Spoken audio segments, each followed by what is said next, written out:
Good evening, folks, and welcome to yet another episode of DinamoTV. Tonight's a very, very special one. It is episode 32, and boy, is tonight going to be a big one. My name's Taunchi Prusatz. It's an absolute pleasure to be with you for the next 60 minutes or so. Yes, maybe the senior season has finished, but there's still a lot of football left in 2024. Before you know it, it'll be time for the tournament, the Australian-Croatian soccer tournament. Speaking of which, tonight we start a new series where we get to know our platinum sponsors. And tonight we'll be catching up with Matt Sharkic from Evolution Electrical. Big cheerio to all the Evolution Electrical mob out there in Hillside. I was out there the other day catching up with them and with Matt. And great to see they all tune in from time to time on DinamoTV. Now, the Living Legend. Tonight, episode 3 of our Dinamo Living Legends series. And they don't come bigger than our tonight's guest. So big that we've had to break up the interview in 2 parts. And the first part during his days as a player and his playing days will be screened tonight. Next week, we'll continue with his coaching days. And yes, who are we talking about? We are talking about none other than the man after whom the best and fairest medal is named after. That's right, MICKY COLINA. Mickey C will be joining us a little bit later on in the show as well. So it is a jam-packed show, folks, tonight. We are going to go straight into the news desk because there's a lot to cover tonight. It's DinamoTV you are watching. The IND Group is regarded as one of the largest deliverers of concrete structure solutions in Victoria. Formed in 1994 by Ivan and Kathy Filipovic, their passion and commitment to getting the job done safely and economically has underpinned their success in the industry. IND partners with large-scale building and construction companies in both the private and public sectors on projects large and small. With our corporate headquarters based in South Melbourne and storage yard based in the southeast suburbs, we have at our disposal thousands of square metres of quality materials along with state-of-the-art lifting and crane equipment, enabling us to deliver the largest projects. We are committed to delivering high-quality projects by partnering with our clients and collaborating with project suppliers to ensure each job is delivered to exceed expectations. From humble beginnings, IND now employs more than 1,200 dedicated professional and support staff, involved in a number of landmark projects right across Victoria.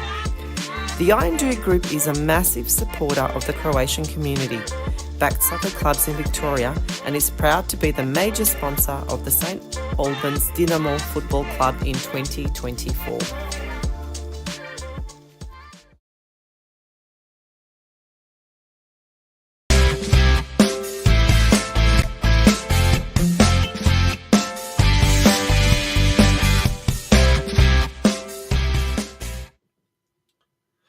Welcome back to DinamoTV, and it is time for the news desk, of course. And we're going to straight away turn into our attention to last weekend's final match of the NPL Victoria season. We took on top team South Melbourne and took the lead early on, but it just wasn't to be. But here are the match highlights from Lakeside Stadium from last Sunday. Gets his first South appearance since July.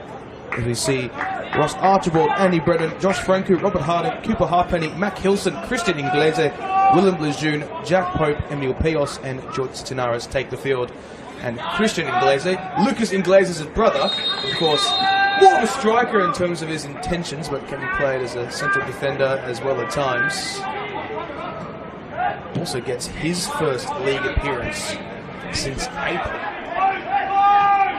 Number taken up by Marko Martinovic. A couple of number changes for St. Albans today, which is not the easiest thing for us commentators to contend with. Here is Martinovic once more.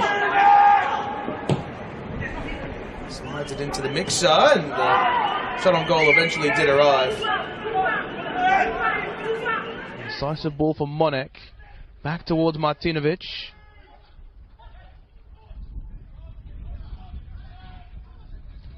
Here's Summerskill.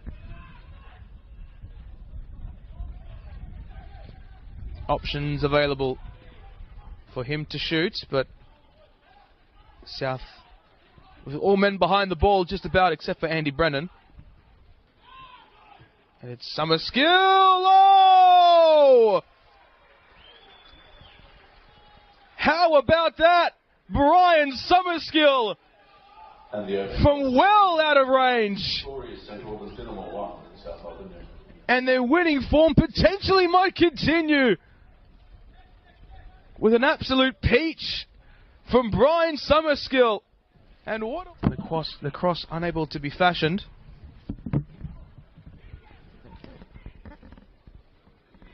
Dandenong Thunder have equalised against Moreland City. Melbourne Knights have scored another against Green Gully. And there it is for Robert Harding. Well, he's getting quite the habit of scoring at Lakeside Stadium. 3 weeks back, he scored against Port Melbourne, and isn't that the way to reply? We do have a triple change for the home side at half-time. Yes, triple change. Lucas Inglese, the brother of Christian Inglese, has come on, as well as Max Mikola and Mario Barcia. Mikola got sent off against the Oakley Cannons in the Doherty Cup final 2 weeks ago and does return today alongside a plethora of other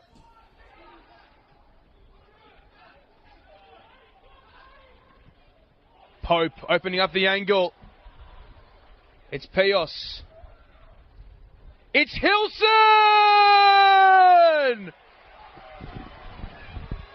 Your debut goal is always special, but at plate day, it is even more sweeter for him. What a story.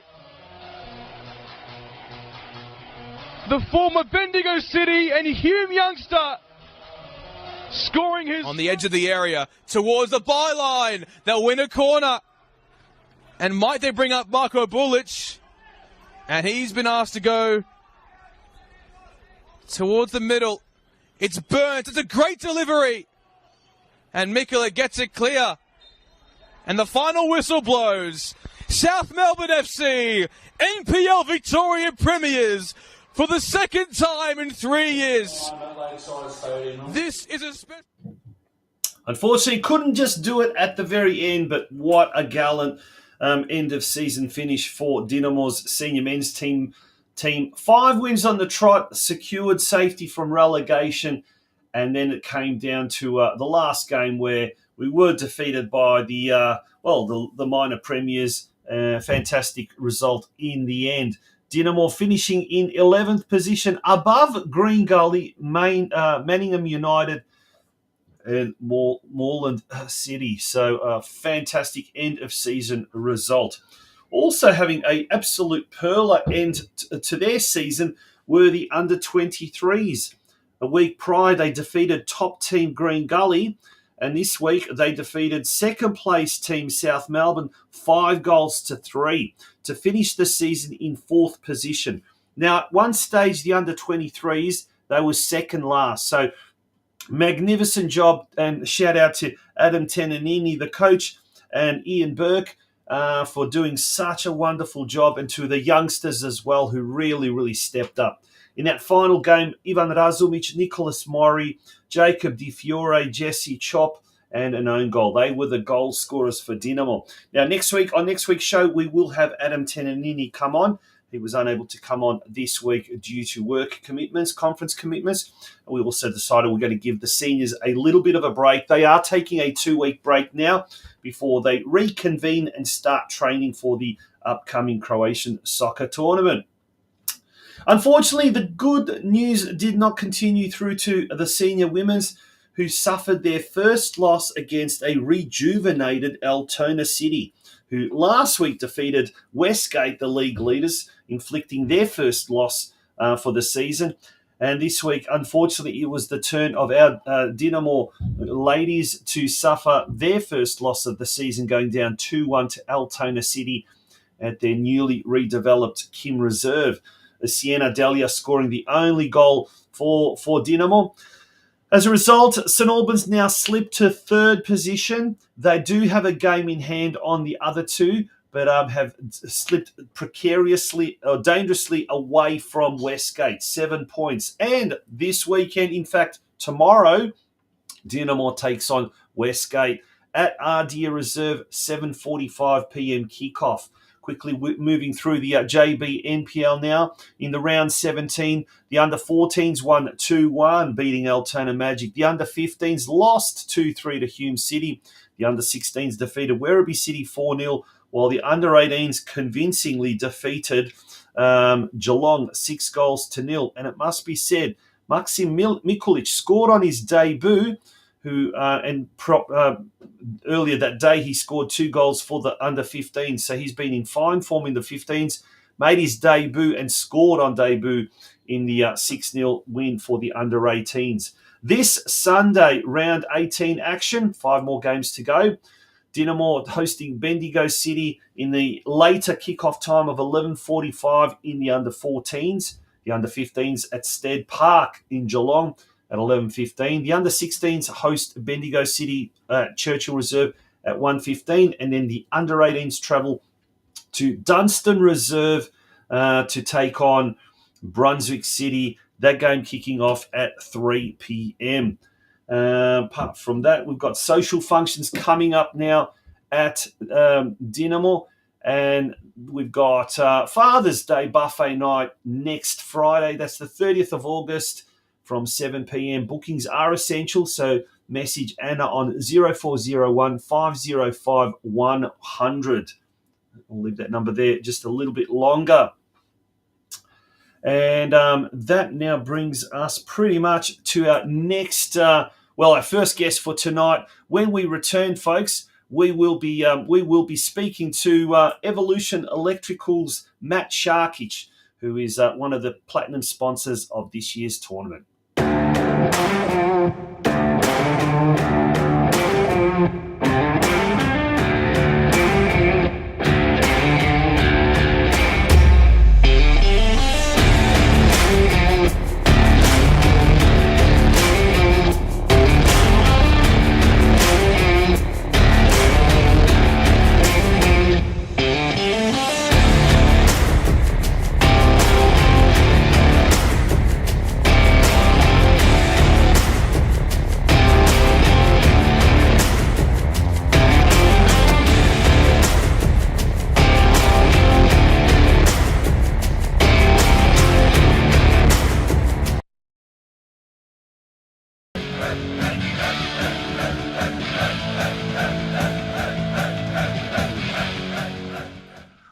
Okay, welcome back to DinamoTV, and we're here in Hillside, out in the western suburbs, and we're at in the boardroom of Evolution Electrical, and the man behind Evolution, of course, our platinum sponsor for this year's Australian-Croatian soccer tournament, Matt Sharkic. Matt, how are you? And welcome to DinamoTV. Welcome back to DinamoTV, because we spoke to you early in the year. That's right, and thanks for reaching out again, Tonchi.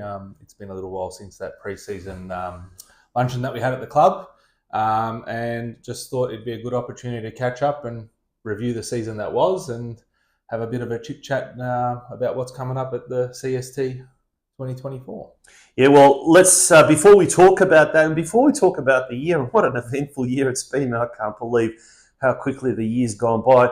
Let's talk about your business. Let's talk about Evolution Electrical, and it's grown dramatically in the last few years, just like everything around Dinamo as well. But tell us a little bit about your business. So Evolution Electrical, we established, Kathy, my wife, and myself back in 2011. Started off a small little contractor, but we had some ambition and some desire to see, I suppose, how far we can grow our business and how we can offer support to our clients. And over the last 13 or 14 odd years, we've taken it to levels that I think exceeded our expectations. We predominantly do domestic new home construction, being from underground mains installations with our own excavators and the likes, all the way through the finishing touches, including home automation, alarms, HVAC is a new division that we've introduced in the last year or so. So we've got a plethora of services, I services, suppose, plethora of services that we can. So you could almost say you're like a one-stop shop from the start right to the finish, as you said, from excavating to, I guess, planning as well is involved in that as well, the electrical side of things. Yeah, absolutely. So we've got a whole support staff, administration team that does all our preparation, scoping, material sourcing. There's a lot of, obviously, with automation at the moment, there's a lot of new product out in the market where new homeowners want, hey Google, can you turn on my lights? Or hey Google, turn on DinamoTV. So those things really take some time from the back end. Another new and exciting area of domestic construction is the NDIS program created by the government. That is really taking off. Different kind of work that we're sort of used to, and it is in the domestic construction space, however, under a commercial environment where there's a lot of, obviously, regulations with UPS power backups and fire and the likes, obviously, to cater for the people that require these services in homes. Beautiful. Do you mainly deal with businesses or like builders, I should say, or where do you get most of the work? The people sort of come to you, or you go out looking for it with, like I said, builders or that sort of type thing? Yeah, Tonch. It's mainly new home builders, construction groups. We do service, I suppose, number 2 and number 3. Quantity builders ranked in Victoria at the moment. That's how obviously helped our business grow to the level that it's become. In these businesses, there are individuals that we have met along the way, I suppose, through football, which brings business and football into the sort of same bucket. And obviously having those relationships prior to people obviously entrusted in what we can provide, and we deliver. And that, I suppose, has got us to where it is. We also go with, there are, your mums and dads that do their unit developments and the likes like that, medium density projects, and we offer support to all those people that are wanting to have a go at building and try to take them through their journey. Brilliant. Now, let's talk about your relationship with Dinamo. It's a long and an extensive one, and it's quite a direct one because you've got children playing at Dinamo. And well, first of all, how did you get involved with Dinamo, and why do you support Dinamo St Albans? It's probably history and a bit of nostalgia going back to when we were children. Uncles and kumavi that were in the club and in the committees back then, and we were little tackers running around, under 9s. You played with the likes of Tom Miladovic and Steve Berbich. That was our group back then. And then as you grow older, you sort of fall out of the running to play at a reserve or a senior level. So you join what we know as the old boys or the Vukovar boys and spend a lot of time playing there. So with all your family, friends along the way, and you learn your culture and the history of the club, it almost seems like a no-brainer to bring your kids back to the club and try to get them to experience what I suppose me and my wife have had over the years culturally through our community. And I'd love our children not only to develop with the football side of things, but also the cultural side of things. It's really important that they understand the heritage and what it was and the battles to get the club to coming up to 50 years next year. Yeah. No, it's an interesting point you say about it. And it is a football club, but it's more than just a football club. And the community is so intertwined. And I guess if we look at it, from a Croatian community perspective, sadly, I guess since independence 30 odd years ago, the community has been in decline, but it seems to be the football clubs, the soccer clubs that are still keeping that community spirit alive. Would you say that's the case down at St Albans Dinamo? Yeah, most definitely. It is the soccer, and I suppose that we do have obviously our Croatian schools and the folkloric dancing, which are still trying to keep that cultural tie together. But I believe the football clubs are the ones that are keeping the community strong. Now, I think I touched on our previous interview many years ago. I was a common feature at the Croatian Friday night disco or parties at the Wayside, along with Major Minor and the likes, and that was a huge part of our growing up, and our generation continuously talks about it and say how good these days were. Unfortunately, that's fallen away within our community, and obviously kids branching out to other areas and the likes. And I suppose that's part of the growth and moving on from our generation. However, what I'm finding at Dinamo at the moment, especially at Dinamo, is our generation are coming back, that we all hung out and sort of played soccer together and went out together. And now it's our turn to bring our kids to that, to try to instill that culture into them. And I see it more and more so coming through with the kids. It's fantastic to see around the club. So, I've totally forgot about the Wayside days. Yes, yeah, good old days. Oh, the Wayside Hotel out in South Melbourne. But I guess with the tournament, and let's turn our attention now to the tournament. The tournament coming up in late September is going to have something for everyone. The footballers, the elite ones, the social footballers. Then it's going to have, I guess, the social side of things as well, the gala ball, but also there's going to be fish night. There's also going to be a ladies' night. There's going to be things for the kids. So there's something for everyone.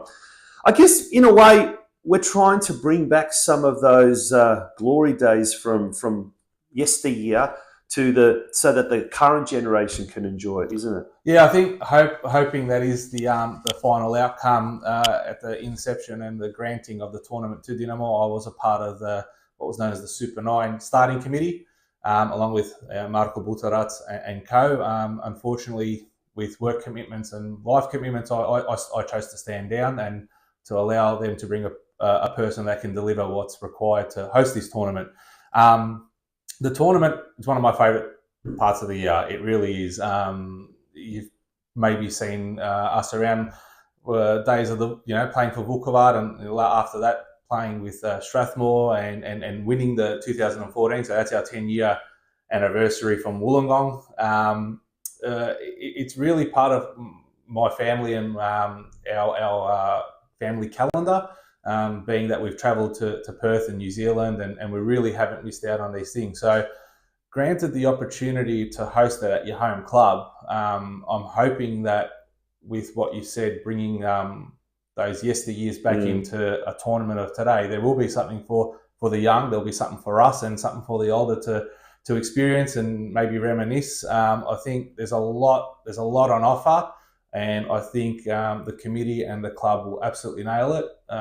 Just hoping that, being Melbourne, the weather holds out. But yeah, there's a lot of things planned and installed for obviously the two facilities hosting the event, be it Keilor Wolves and at Churchill. And I honestly think that the club and the committee will nail it. I'm hoping to see all old friends and faces around and catch up at the bars. So yeah, no, absolutely. And is that probably one of the reasons why you decided to sponsor the tournament? Well, look, yeah, it was. We're obviously a supporter, a sponsored supporter of St Albans Dinamo, and then the opportunity to support them in their quest to nail this tournament. There's been a lot of works with obviously the scoreboard coming up and the development of those things. That we refurbed the bathrooms earlier in the year, and there were obviously the decorating and the preparation of the marquees and the likes. There's a lot of work involved, so we thought we can knuckle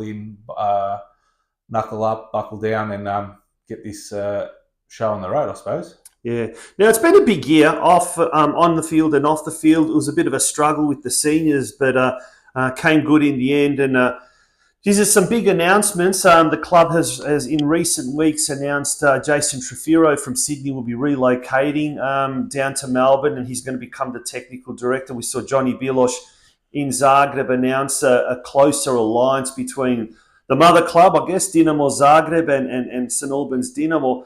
And the numbers have just been super astounding. And as you mentioned, the electronic scoreboard about to be erected, and there's a heap of other things happening. It must be an exciting time to be part of the St Albans Dinamo community, Matt. Yeah, it is. I think I'll start off with the first team. Obviously, being one of the major supporters of the first team, it was quite a relief to see them stay in and actually staying really well the last 6 weeks when Cam and Billy got on board and some reinforcements landed, which was fantastic. coming into our 50th year next year, I think it was very important that the club stayed in that top flight. And that was probably on the field the biggest relief. Off the field, there's not much more to be said. There's tournaments, there's developments, there's planning for the future, change rooms, the women's program getting more support, the Mini Roos program. Another thing that Evolution done this year was supported the actual entire Mini Roo program on top of what we usually support with the club overall. We just wanted to help get the goals achieved with Stepan and the Mini Roo committee to get them where they want to get to, which I suppose brings us on to the conversation of Jason and Football Tech. When this sort of came to conversation, I was extremely excited, having experienced firsthand last year at the Premier Invitational on the Gold Coast with my son and Stepan Gale's team, who was a fantastic team with some really quality players, come up against these boys from Football Tech, and we were absolutely gobsmacked at the professionalism and the input they have to these children. So firsthand, when experiencing that, and if we can get some sort of development with our children off the program Football Tech have presented, it's going to be nothing but a huge benefit for all kids, irrespective of whether they're at an academy level or introduction development level. They'll all benefit from this program. I had the pleasure of sitting down with Glenn and Jason earlier in the year when we had the Football Tech Academy come to Dinamo in April. My son, as soon as he heard they were coming, he's like, "Dad, I'm doing it." And yeah, just seeing the next level of professionalism, it was really, really exciting when the news broke that Jason will be coming down. So looking really forward to it. Well, that brings us, I guess, to the end of our little chat. And Matt, thanks so much for all your sponsorship and your support, but also your insights into what has been a great year and the tournament. I really, really enjoyed reminiscing just what you're talking about and talking about some of the good old days, Perth, Sydney, Wollongong, as you say. But it really is a time of, enjoying the football. Hopefully the weather's going to be fine. But most importantly, I guess, reliving old friendships and creating new ones. Yeah, absolutely. Like I said, I'd love to see as many people come down to Dinamo this year and really get stuck into the football, but more so the partying and the reminiscing. And it is what it is. And after that, we'll wrap it up and we'll go to the next city and we'll catch up again over there, I suppose. That will do. Thanks very much. Matt Sharkic from Evolution Electrical, one of our platinum sponsors for this year's Australian-Croatian soccer tournament. We'll be back shortly after this very, very brief break.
Welcome back to DinamoTV, and we're in this little studio tucked away somewhere in the western suburbs, a secret location. Yeah. It is actually the studio of a popular Croatian cover band and original band, Major Minor. And do I even need to introduce our next guest? He's so famous down at Dinamo that he's even got an award named after him. Mickey Colina, welcome back to DinamoTV. I was going to say welcome, but welcome back. You've been on the show before. How are you? Yeah, super, and very humbled to be part of this, Tonchi. So thanks for the invitation. Really glad to be part of this. So thank you. Yeah. Now we talked about Major Minor. We'll talk about that part of, I guess, your your ongoing decades-long contribution to the Croatian community in that manner. But today we'll talk about St Albans Dinamo and your long and illustrious and ongoing connection with Dinamo as part of the Living Legends series. And mate, you say you're humbled. I'm humbled to be in the presence of Dinamo royalty. But let's go all the way back and talk about the early days and how you first got involved with St Albans Dinamo. Yeah, I think it goes back 1979, 1980, where we lived at the back of Dobson Reserve, and my brothers and I looked over the back fence, and we noticed a football match going on, and we noticed the team wearing a white strip with a red, white, and blue sash. And we figured we'd go across to have a look, and we walked around the block and started watching this game, and we found, it was a Croatian team. And it was a Sunday League team, or in those days it was called the Industrial League. And I think they went under the name of Dinamo Motors. And, as we sort of got to follow these guys on a relatively every fortnightly basis, we met individuals there, which we'll obviously touch on later on. But, people like Jozo Jovic, there's people like Frankie Ivkovic, Tommy Njegac, late Marko Dorinko, there was his brother Mate, Ivan Maric, Željko Maric, just to name a few of these people that were playing in this team. So they would have been, in their late 20s, 30s? Yeah, I would imagine so. And even Miro Hedges was involved there. And we were sort of just rapt to be watching a Croatian team play at the back of our house. Because in those days, obviously, we grew up. Malmo Croatia was our team. We always went to follow and watch. And then, as a kid, being able to go watch some senior football, although it was Sunday League stuff, but for us it was a big deal, I suppose. And, being Croatian team playing, we sort of ended up following them regularly, and my dad would come and met a few other people. And anyway, fast forward, I think probably about 12 months, I think from that is where the inception of them making a junior team or junior teams started. And there was a few people involved with that. And I think one of them comes to mind was the late Bocha Radoš, who I think was the president of Dinamo when it first became what it was, when we moved to St Albans. Even I just remember, mustering up all these kids, there was parents that got involved. And I remember we had a training session at St Albans High School. At the back there, and the grass was like, 1 foot tall, and it was probably 20v20 on the ground, and everyone's kicking the ball around. And from that is where we started different age groups and teams, and created enough numbers to, I think that we had an under 8s team, under 9s. I know my brothers played, and I was under 11s, and Jozo Jovic ended up becoming my first coach, and he was somebody that had a big impact on me personally as a junior footballer. And so we played out there at Dobson Reserve, was our home ground. And so it all started back there, and it was like, I think 1980, it was the first structured football environment where it all began. So that was pretty much the start. So you're right there pretty much from the start, and then as fate would have it, you kind of moved up through the ranks of the juniors, and then obviously got to the seniors. But before we get to the seniors, let's recollect the moments, of some of the more, I guess, the fond memories, if you like, of the juniors. What were some of the things that really stand out playing for the juniors at Dinamo? Well, look, first and foremost, as any kid, to be part of a structured footballing environment, and obviously a Croatian team, naturally there's always that Croatian connection to represent a Croatian team playing week in, week out. And so I think as a kid, it was very simple. It was just getting the opportunity to play football and being part of a team. Like everyone always seeks some kind of longing to something, and you found this almost, I don't know how do I put it, like it's always become this secondary kind of family, you know, and without being over dramatic, but he really he gave you some connection to something that was very special and very different.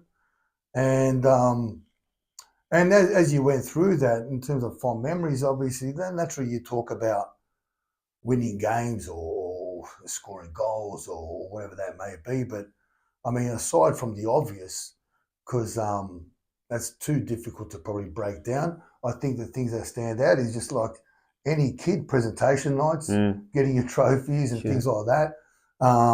Then there was again, I think very simple, just being amongst, how should I say, without like-minded, but Croatian people in the Croatian community. And obviously we're very active, and, you know, it's an extension for your parents to continue being part of the community now. And there's another facet of it being a sporting club, you know, a football club. And then, you know, as you see the whole thing grow and move towards what it becomes today, and you reflect on. But I think as a kid, just being part of it was probably the biggest thing that stood out for me personally. Yeah. You had a meteoric rise up through the juniors, and then you got to about 15 when you started tapping on the door of the senior squad, and you got your break. Tell us how that all came about. You were 15, 16 at the time? Yeah, look, at 15 I was playing in the reserves, and in those days, like, we didn't have age limitation. You know, you didn't have the under 21s or under 23s that they've got now. So pretty much the reserves are very open. You know, we had older players in our reserve side, and we had, you know, some younger players. I mean, I was the youngest one in the team. And, you know, you're lucky enough to, you know, share the room with some really notable people. And so I think it was in 1985, Tony Virginia just came to the club, and the club was struggling. And, you know, maybe because I was one of the bigger guys and God knows what, and, you know, I'd like to think that I had something that he saw that was worthwhile investing in. And so you train with the senior squad, and it wasn't full time, but, you know, you get the call up here and there, and sometimes you sit on the bench. And, you know, I made my first appearance off the bench. It was against Thomastown in 85 in May, and I came on and played like 20 minutes because I used to play up front. I was a striker through my days. So you started off playing up front? Yeah. So I used to play as a junior up front, and so that was your first appearance in 85. And then because you're sort of part of the squad as this kind of fringe player, and you got the first experience where you really felt part of the squad in a proper fashion was when we went to the Adelaide tournament that year and got chosen alongside Senko Rastocic and Robbie Dragovic, who was also in the reserve side. We went with the senior squad to Adelaide, and that was a great experience for a young lad to be amongst all these older fellas, and, you know, and seeing what everyone gets up to, and, you know, tournament time, etc., etc. So that was something that you do remember and you sort of hold dear in your memories. And we went on to win the final against Adelaide Croatia 6-0 on a very wet day, I remember. So that was a great experience. Really, really enjoyed that.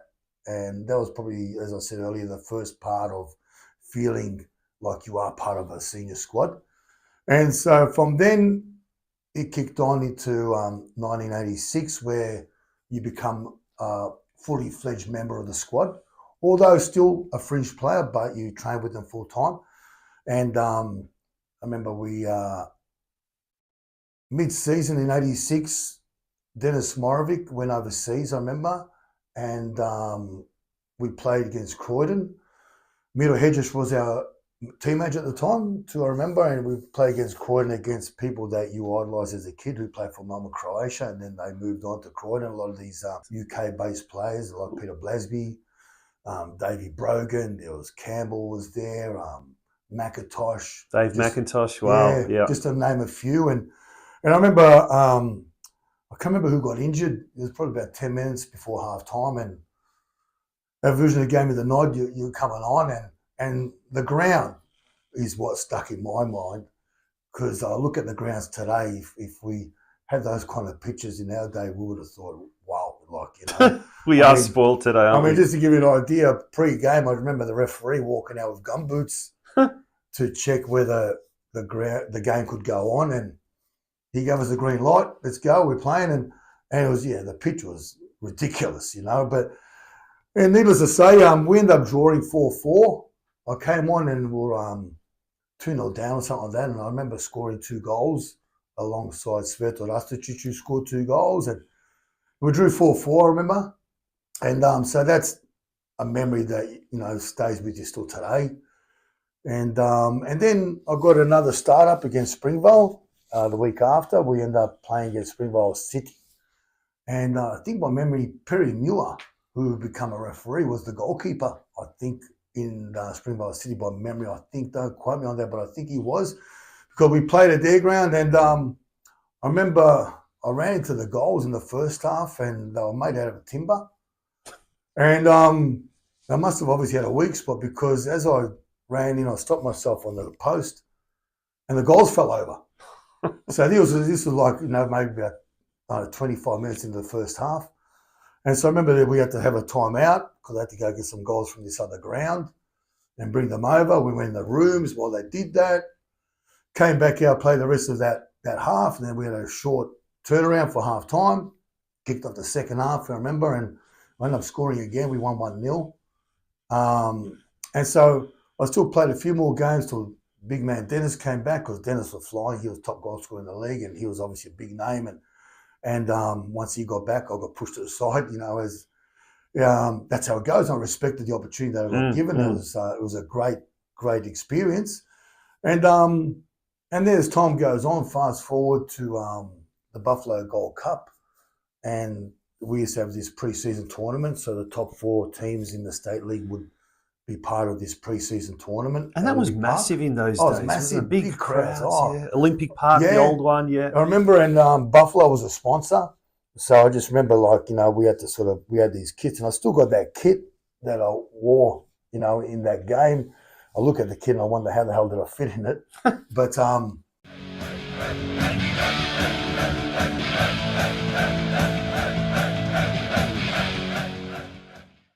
we played this pre-season cup, and I remember Zdenko Bukacic was our captain at the time, for a long time at the club, and he was retiring, and I think we were playing Brunswick, I can't remember, but he was going to play like half a game, and he was going to go off, and, you know, obviously they will send him off, and that was his last sort of game for the club. And Tony Vizina said, "You're going on the left back." I go, "Mate, I'll go on wherever you want. Just you know, you, as any young lad, you just want to play." Just play, yeah. And I went on, and that's a good lesson for young kids out there, not to be spoiled, to say that's my position. I only want to play that position. No. You know, these days coaches really look at versatile players, and I would have gone in goals if you said going in goals. You know what I mean? You're getting on. There's a big crowd. There was double headers in those days, you know. So you go on, there's a big crowd, and we ended up, I can't remember the result, whether we drew or we lost one, I can't remember. But either way, I had a good game in Tony Vizina's eyes, and then found myself there again the following game. And as the season started proper, I found myself playing a left-back role, you know. And as time went on, I remember there was a game where George Radman, who was our centre-half, I think by memory he got injured. I think he actually unfortunately broke his leg even. I think it was against Albion, or can't remember, and I got shuffled across to centre half position, or stopper as they called it in those days. And from that point on is where you pretty much really solidified your career as a footballer at that level as a defender. And so that was pretty much the starting of it all. And then, you know, as we sort of start to go through the years, you know, I remember Branko Trulna, who was a teammate of ours. Obviously, he retired in '88. And then in 89, he became our coach. Tony Vizino moved on. I think he ended up going in the NSL, by memory. I think it was Sydney, Croatia, or George Cross, I can't remember. Branko Chulna became our coach. And I think I was 18 at the time. And which was really left me pretty, gobsmacked and humbled and freaked out at the same time, all in one. He chose me to be captain. Wow, at the age of 18. Yeah, I was turning 19 that year. It was 89. And how's that received by some of the older blokes? Look, I'll be honest with you. In those days, I mean, we had some visa players, as you sort of have, but they were Croatian guys. I mean, we had Velimir Kuprašak, who was my teammate prior to that. And we know Velimir Kuprašak went on to make a great career in the NSL. There was Dražen Božić. For me, he played like a sweeper role. And I'll be honest with you, as a footballer, in those days, if you remember, there was a player played for Adelaide City, Milan Ivanovic. Yep. For me personally, Dražen Božić, any day of the week, I'd have him in my squad in front of that other guy, and he just was a player probably at the wrong place at the wrong time. And but as a footballer, what a talent. Then there was also Vlaho Macan, who came in the trio, who didn't play many games for us because he got a call up to go to Spain in their second division. Yeah. A real gentleman. I learned so much from them. And the answer to your question was these people, being the characters that they were and the respect they had, how should I say, for me as a person, first and foremost, made it easy. I mean, I had no idea. I mean, captain to some of these people that were all older than you, know. But obviously I'd like to think that you did something or enough to gain some respect from them as a footballer, as a teammate. And I got to give them credit because they helped me learn. They supported me and you're still learning today. And I think having their support and obviously Branko's faith in me and the other people around the room, we're lucky and blessed to really have good characters. Yeah. There was no egos. There was none of this, prima donna stuff. And I mean, there was real people who wanted to play for this club. And there was an honesty about the room. And I think the honest performances were displayed on a week-to-week basis, whether we won, lost, or draw. I could say one thing, that nobody walked off the pitch saying I cheated or I didn't do something for my teammate or whatever. I think it was just a different dynamic. Yep. And all of those things made it easy. Yeah. I mean, as a leader, was I a leader at the time? Probably not. Probably I was just a, title of a captain, you toss the coin.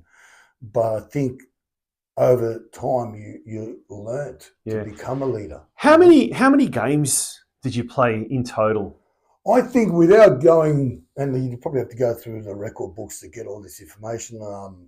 I did some kind of rough estimate at some point. It's plus 300. Yeah. But then you start incorporating tournaments and cup games and the other stuff. But it was over 300. I mean, you go through some of the records at the Federation, but you've got to go back to, I suppose, 86. Yeah. When you sort of played a bunch of games. You had the one appearance in 85. Then 87 is where you started to play more regular. Yeah. And then from then on, I suppose, all the way to 2001. Yeah. When did you retire? 2001? 2001, I started having issues with, injuries with my back, I remember. And I remember Mickey Peterson was our coach in 2000, which... a person that I admire a lot too, and we have a friendship still today. And I started to struggle in 2001. I didn't start off the pre-season with my back, and then Peter Cocker took over, and pretty much I kind of pulled the pin midway through that and sort of just assisted the club, I suppose, with Peter Cocker, and that was pretty much it. 2001, where you called it a day, and then it went on from that point. I mean. Actually, I have I spent a small portion of time at Whittlesea Stallions where Phil Stubbers was coaching there in State 1 at the time, and because a previous teammate of mine, Consianides, went there to play, and Phil called me out of retirement to play, and I wasn't sort of super keen, but nevertheless, I went and played a bunch of games. We got promoted, and I said, look, I'm not playing anymore. I couldn't see myself playing against St Albans. Yeah. You know, I'd look like a real hypocrite, to be honest. I didn't want to do that, so I elected to go play, as most players that retire, St Albans Vukovar. Yeah. And you know, we played for quite a few years with so many ex-teammates. Yeah. I loved it. You know, Yeah. we went a couple of years unbeaten or some crazy records like that. I had a lot of fun times, and that was something that really, you know, you still got that bug. You still want to have a kick, I suppose, but you still want to make sure you're adding value too. Yeah. So that was like the next phase, I suppose. You know. Yeah. Back to your playing days at Dinamo, and you know, obviously a career that lasted, 15, 16 years, maybe even longer, quite a long season. What was maybe some of the fondest memories of that playing career time? Well, look, again, I think, let's say, winning the tournament as a young kid. So that first tournament in Adelaide, tournament, 85. Obviously, you know, scoring, you know, those couple of goals in that off the bench in 86, and then scoring against, you know, as a young lad against Springvale. So you remember the goals. And then that Buffalo Gold Cup experience, you know, as a young player, being part of that tournament. And we were part of that tournament of quite a few years while the tournament was going. So that was a great experience. Then definitely remember the first tournament that St Albans hosted, and that was in, was it 89? I think it was 89 or 2000. No, what am I talking about? 1990, sorry. Yep. Apologies. 1990, Dinamo hosted the tournament. There was a record number of teams at that point to attend. I think it was something like 36 teams. And I just remember, you know, all the volunteers, and you see all that kind of stuff that goes on today.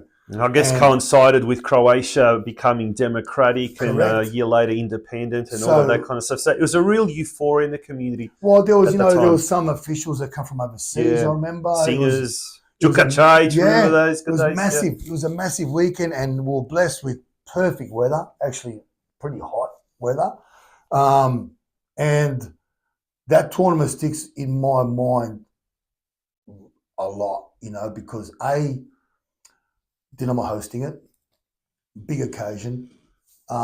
B, playing Sydney United in the semi-final. Tony Vizino, our ex-coach, was coaching them.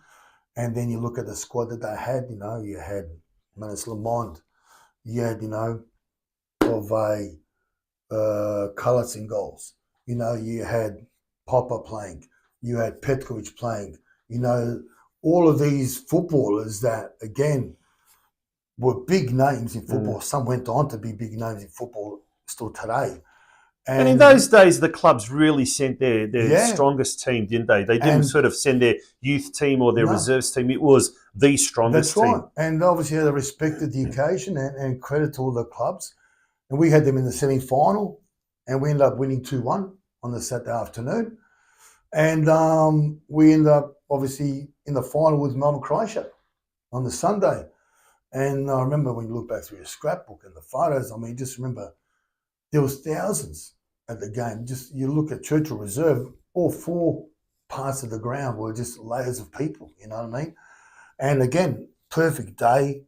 And, Melbourne Croatia coming there with, Andrew Marth, Tifi, Miller in goals, Davo, they were all there, and we ended up winning 2-1 in the final. And so that's something that really sticks in my mind. And then obviously you go through games and there's so many games, so many moments that, they all stick in your memory bank, and they always will be part of that. Like I always say in football, you're making memories that nobody can take away from you. They were probably some of the biggest ones. Then we obviously had, again, 98 in the final, we lost against Bulleen. been part of it. We won a premiership with Albans was coaching us. Unfortunately, we lost 3-2. But again, I still look at their achievements for the club. I still believe they're big occasions, and the club can be proud of that, just like I am being proud of being part of it, So there's some of the things that just now, as you mentioned, come to mind straight away. Yeah. Well, we've been speaking to a living legend, a Dinamo living legend, Mickey Colina, about his playing days. That's the end of part one.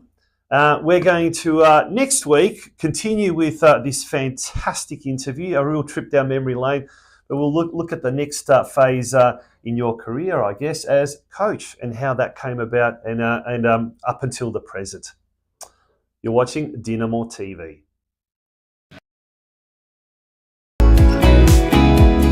Westar Prestige is a family-owned second-generation business which is celebrating 50 years of operations this year. They're a specialist prestige collision repair facility situated in the western suburbs of Melbourne, Victoria. However, they service all regions in the state, with many of their clients travelling from far and wide to use their services. They're also able to provide a digital platform for quoting clients' vehicles who are unable to personally attend their premises. They're an authorised manufacturer-approved repair facilities for Mercedes-Benz, Tesla, Peugeot and Suzuki, and are proud of their ongoing affiliation with these brands. They also work closely with a number of Australia's largest insurance brands who entrust them to be part of their preferred repairer network. Their support staff are always happy to assist clients from the initial process of lodging claims through to the final stages of collection of the vehicle on completion of repairs and post-repair. So remember, for all your prestige collision repair needs, consider Westar Prestige, an award-winning, long-standing Australian-owned business. Well, that brings us to the end of tonight's episode of DinamoTV.